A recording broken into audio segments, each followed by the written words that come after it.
Before you go, I just wanted to show you something on Twitter that happened while we're on the topic of Jay Dyer, if you just don't mind it.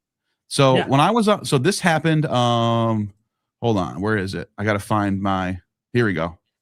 So this happened about a week ago, dude. You gotta watch this. You gotta watch this. Can you see my screen? Yes. All right. So I'm just gonna play the first couple minutes of this. Culture is just, like pregnant ladies sitting on lounge chairs being fanned by palm leaves and fed grapes. And no, it is temple prostitution. It is, well, if you want to get into that part, this is pagan culture. One of the practices of the Babylonians, and this was ubiquitous everywhere in the ancient world, all the way up until Christendom, is the practice of leaving your infant out to child exposure. Right. Right. So, we have this big problem today with abortion, but in the ancient world, it was the entire, it was the patriarchal family actually who would decide if we had too many girls, if they didn't like the way the baby looked, if it was deformed, they would say no, and they would just leave it outside the city. And this, which still exists in some places today. Yeah, this was that part is true. There is people who still do this stuff. Super normalized until after the incarnation. All right, that's where I had a problem with until after the incarnation. Now, I want to clarify. So I responded. I said this. Show me some effing evidence that people were just throwing babies out as common. This is what she said. Common practice leading all the way up till the Christendom. This is made up nonsense. These people just make up their own boogeyman of history and then claim Christians saved us from them. This is how she opened up her statement. She's like, oh, this was a barbaric orgy. Like she's basically saying these are barbaric pagans, and then Christianity came and saved us from that. When in reality, these barbaric practices were condemned by pagans going back thousands of years before. I would say at least to the classical period, maybe 1,000 years. I was being a little bit too. Maybe I shouldn't. Maybe I was being a little hyperbolic with 1,000 years. In some cultures, but in some cultures, yeah. Especially like in Mediterranean and whatever. It doesn't matter. The point is, long time before Christianity came about, people were already condemning these practices. And so I actually she posted, she comes back and drops this. Okay. Drops archaeohistories, which by the way is just some random dude from India. Click on his thing. India. Some random, not a PhD, nothing, not an expert, doesn't cite any sources, just randomly talks about child exposure. By the way, that's AI right there. Look at how many. Bro, this is totally AI. Yeah. So I even said, cite an actual source for once rather than posting AI slop. That's what I wrote. Okay. And then I said to her, what the F is this supposed to be? You just reposted someone's post? Like this is how research is done? So basically what she did was I refuted her nonsense and I added some nuance. By the way, let me clarify something. I could have been clear about this, and I'm trying to be fair here. I could have been way more clear. I'm not saying child exposure did not exist at all. That Greeks didn't do it. I'm saying that the idea that it was like this common practice that people were just throwing their babies out left and right is not historical. It's not true. It was for really major deformities. Yes, mental retardation. Not to excuse it. I'm just saying. Imagine in the ancient world without the medical treatments and the ways of facilitating these people could not take care of these children back then. The world was not designed as it is today. There wasn't medical services. There wasn't rehab places. Point for Dave. Dave said there's a safety net today. We have a safety net for this very issue. But those things do develop. You have the Asclepian temples. You have the temples of Artemis who start taking in exposure babies. I have sources about this, where the temple of Artemis operated as a orphanage for children. Artemis is true. Artemis is the gospel. We need to believe in Artemis. Yeah, but the point is, she was an orphanage deity that people would, and these children would be raised up to serve the state, and they were often slaves, yes, but they would be raised to serve the state, but they weren't killed. And the Stoics, going back to 300 BC, 300 years before Jesus, were already the ones who were starting the idea that this is an evil practice. You can read Stoic sources that talk about this. In fact, I even brought a bunch of them to this discussion. I said these practices were not stopped by Christians. In some instances, Christians continue to get rid of babies that had deformities all the way until modern times, which is true. And by the way, wait till you remember that. Remember that the Christians did not get rid of this. Remember that point, because it's going to come back to haunt them. The first law codes to prevent this practice was Roman Augustan law. Augustan law only permitted the most extreme deformities to be necessary for child exposure. And even in those cases, orphans were commonly taken and then raised for workers of the state. We even have legislative efforts to protect newborns with Trajan's Elementaria laws. He had like welfare programs and laws against child. This is in the 100 BC AD region. Right. Where did I just go? You up, I believe you need to go. Oh yeah, back. I just lost my spot for some reason. Okay, so then I cite a paper here that talks about this. I just cited my source, and I'll just keep continuing. So by the time we get to Constantine and Valentinus's decree against infanticide, which is true, Christians did legislate laws against infanticide. I'm not saying it didn't happen, but it was already a long dead practice, already hated by the people at this time. Pagan philosophers before Christianity condemned the practice. Here are some sources.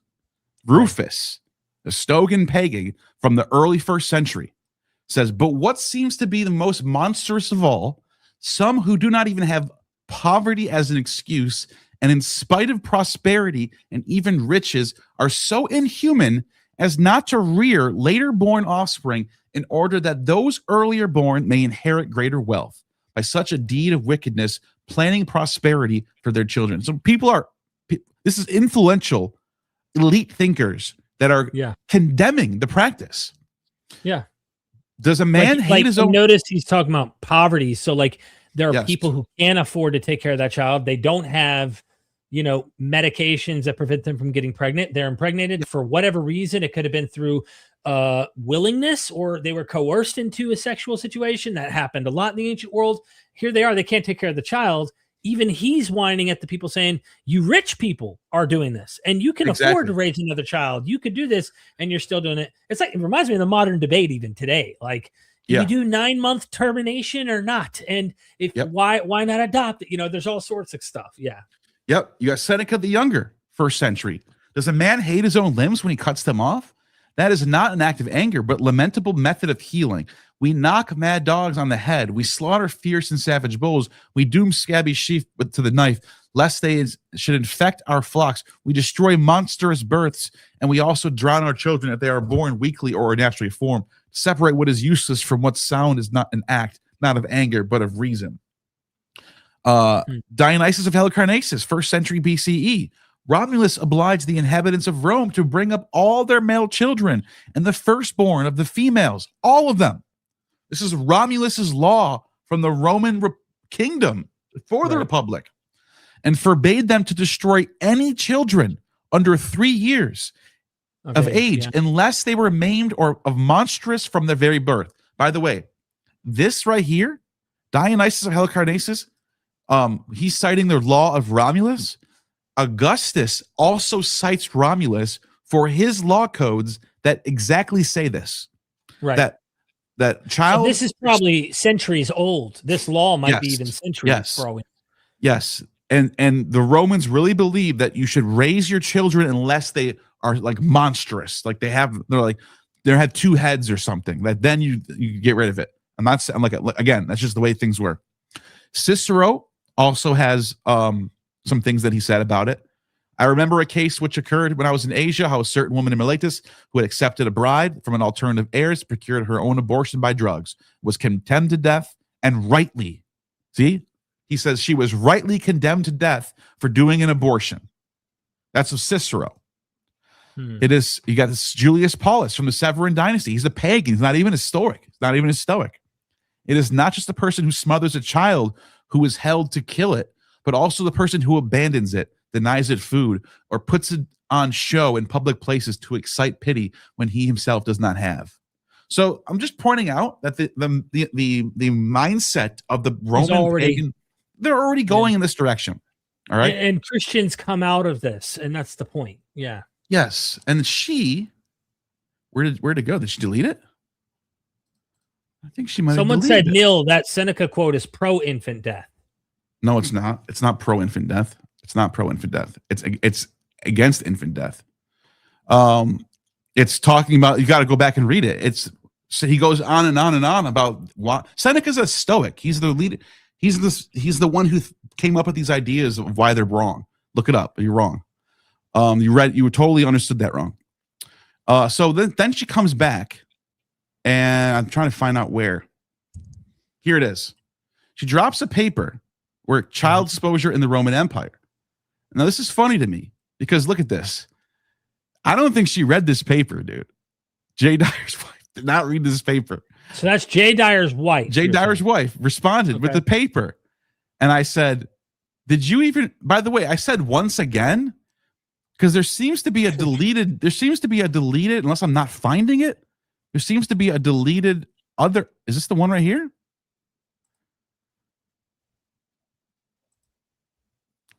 Oh, okay, here it is. First, she comes back with this one. And it's the same paper. It's this paper right here. And I go, you didn't even read it. It's saying exactly what I just said. Look at this.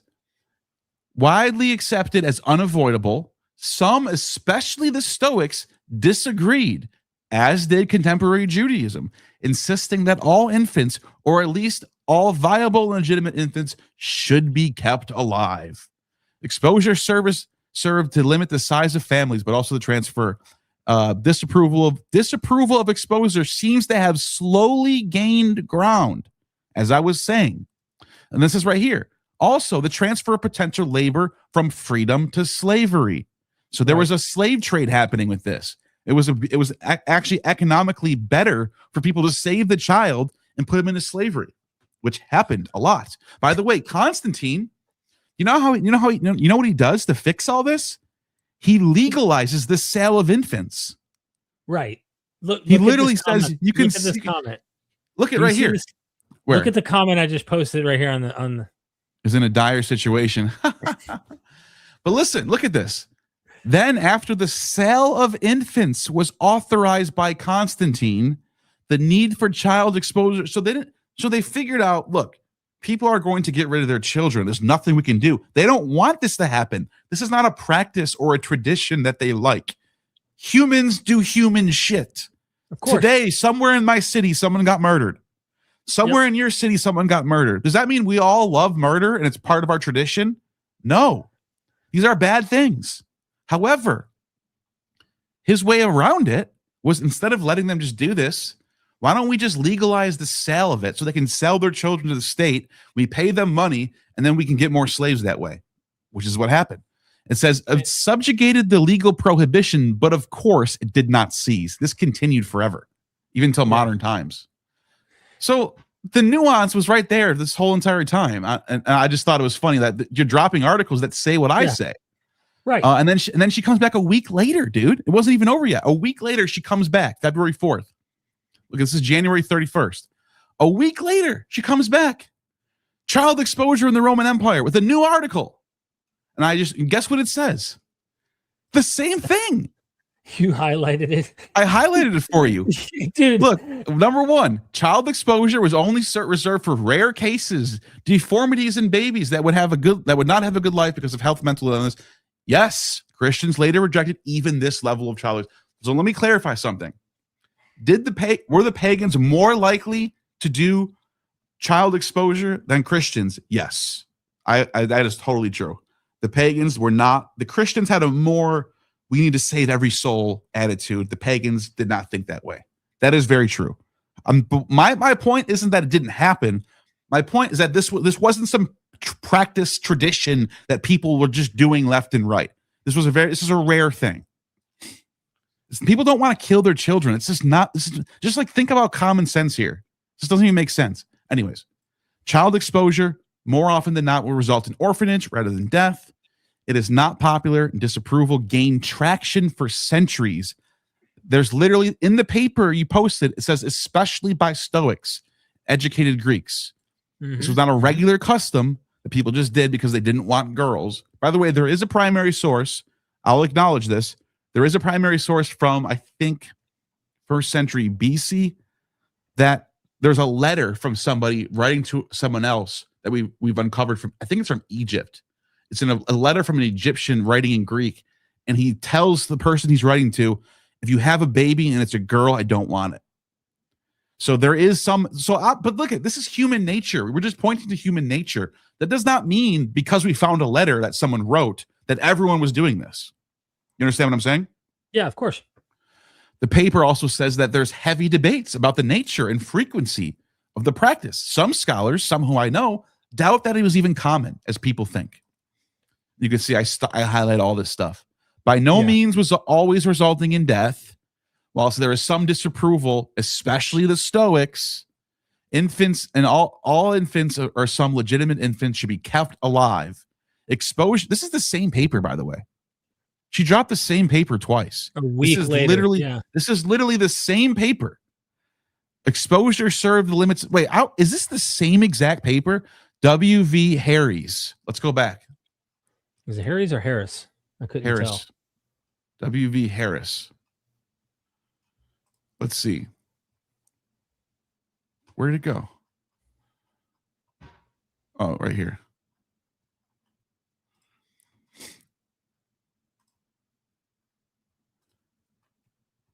That's a Cambridge. Yeah, I'm just going to see if it's the same exact. I can't see it. So whatever you click on. It is, dude. This girl's an idiot. Oh, my God. You're going to laugh. She literally came back a week later. Oh, I didn't even notice this at first. Check this out. She comes back a week later and drops this article. And guess who the W.V. Harris? It's the same fucking article. What do you do, man? How do you not read your own articles, though? This is 100% without a doubt, Derek. She did not even read the articles before she dropped them into the reply. Well, first of all, Neal, because if she did read it, hold on. If she did read it, Derek, do you honestly think that she would have dropped it twice? I don't think, first of all, she would have dropped it twice if she actually read it. But there's no way she read it. There's no way she read it. Yeah, the same article twice. I think you're right on the money, and you can see why that custom to change those things under a constant evolving ethical philosophy in all of these different movements, Neoplatonism, Stoicism, Christian ascetic movements, and even non-ascetic movements would have adopted these ideas. It was just something morally. But what's interesting is to watch that even the split in Christianity among those who say let's procreate and those who say don't, even in the Bible. Women can't be saved unless they're birthing children in 2 Timothy, I believe it is. And then in some, they're saying don't, like Marcionite, ascetic type thought is like, don't procreate, avoid sex at all costs, try not to do these things. The other thing I was going to say that you made me think about was the idea of slavery. There's a book Jennifer Glancy wrote about slavery and Christianity and how it's a problem. Bro, there were people in the Qumran community, in the Dead Sea Scroll groups, who said that owning another human being was a atrocity against humanity. Like it was a sin against humanity, right? Go read Jesus's parables, where he favors slavery and talks about when the slave comes in from the field, does he serve himself a meal and then serve you a meal? No. He finished serving the master, then he can eat his plate. Well, same with the Lord who's going to come back and his servants, which are the followers of him. Like, bro, he uses slavery in his teachings and never condemns it. And it's kind of like, they like to look at well, they really didn't want any infants to be exposed at all. Like you just said, Neal, Christians really did start to get hyper radical about this and say, hey, no exposure at all. Okay, cool.